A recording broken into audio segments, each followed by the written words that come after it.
UP triple पेट 7 सितंबर 2025 को second shift में जो आपका पेपर कराया गया था उसमें जो हिंदी का भाग था उसके सटीक आंसर आइए देख लेते हैं।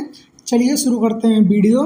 यहाँ पर सबसे पहले आपका हिंदी का जो प्रश्न है 1 से लेकर 5 तक पैराग्राफ आधारित प्रश्न पूछा गया है। पैराग्राफ अच्छे से आप देख लीजिएगा वीडियो को रोक कर। यहाँ पर पूरा पैराग्राफ आप अच्छे से देखिए। उसके बाद थोड़ा सा भाग इधर इस साइड या राइट साइड पैराग्राफ आप अच्छे से पढ़ लीजिए। उसके बाद आपको उत्तर बताना था। यहाँ पर पैराग्राफ से जो पहला प्रश्न पूछा गया था, किस उपन्यासकार के प्रमुख उपन्यास रंगभूमि, गोदान, प्रेमाश्रम आदि उपन्यासों में ग्रामीण जीवन, पीड़ित ग्रामीणों में उभरने वाली चेतना के दर्शन होते हैं? ऑप्शन नंबर बी प्रेमचंद्र आपका राइट हो जाता है।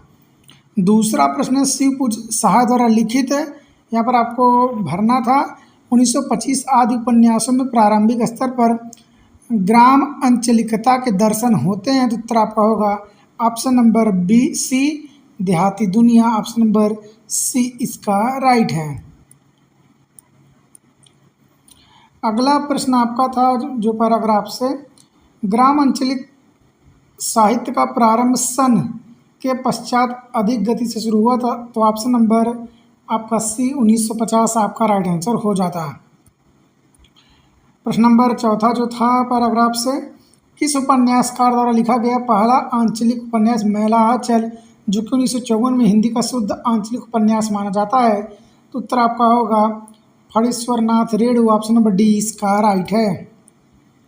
और इस पैराग्राफ का आखिरी प्रश्न जो था, किसने देहात की ओर चलो इस नारे का अनुकरण पर ग्रामांचलिक साहित्य का आंदोलन किया था? तो उत्तर आपका होगा Mahatma Gandhi. Option number D इसका राइट है। चलिए आगे बढ़ते हैं। आगे के भी जो प्रश्न 6 से लेकर 10 तक हैं आपके पैराग्राफ आधारित प्रश्न हैं। आप गद्यांश को अच्छे से पढ़ लीजिए। यहाँ पर आप वीडियो रोक कर इस साइड दाहिनी साइड भी आपका गद्यांश है। इस तरह से आप अच्छे से गद्यांश को पढ़िए, उसके बाद उत्तर दीजिए। मैं सटीक उत्तर बता रहा हूँ। छठा जो प्रश्न इस गद्यांश का पहला प्रश्न है वह है मुख्यतः खड़ी बोली का विकास किस शताब्दी में हुआ? था ऑप्शन नंबर डी 19वीं। ऑप्शन नंबर डी इसका राइट है।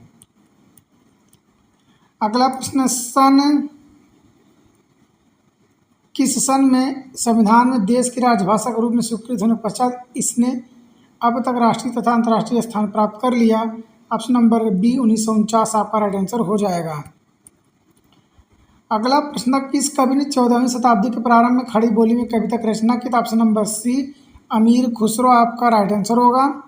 प्रश्न नंबर 9, संसार में अंग्रेजी व यहाँ पर चीनी आपका होगा। चीनी भाषा के बाद हिंदी बोलने वाले की सबसे सर्वाधिक संख्या है। तो ऑप्शन नंबर ए चीनी आपका राइट आंसर हो जाएगा। प्रश्न नंबर 10 जो था, ब्रजभाषा को सूरदास जी ने, अवधी को तुलसीदास जी ने और मैथिली को किसने सिंचित और पल्लवित किया? था ऑप्शन नंबर आपका हो जाएगा बी विद्यापति आपका राइट आंसर हो जाएगा। प्रश्न नंबर 11, जो अनुकरण करने योग्य हो उसे क्या कहेंगे? उसको अनुकरणी कहेंगे। अगला प्रश्न था 12वां, अभिनेता पुल्लिंग शब्द था, उसकी स्त्रीलिंग पूछा था, उसका स्त्रीलिंग होगा अभिनेत्री। ऑप्शन नंबर डी इसका राइट है।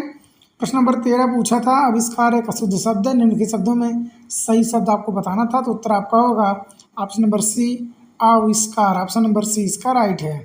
अगला प्रश्न, इंटरनेट क्रांति निबंध में इंटरनेट के बारे में चर्चा की है, इंटरनेट का अर्थ क्या होगा? तो अंतर्जाल। ऑप्शन नंबर डी इसका राइट है। और आखिरी जो हिंदी का प्रश्न था, नाच जो है तद्भव शब्द, इसका तत्सम बताना था, नृत्य। ऑप्शन नंबर डी इसका राइट है। तो ये रहा यूपी ट्रिपल पेट आपका जो 7 सितंबर को सेकंड शिफ्ट में पेपर कराया गया, उसमें जो हिंदी का भाग था उसका सटीक उत्तर। चैनल से जुड़े रहें अगले अपडेट तक। जय हिंद।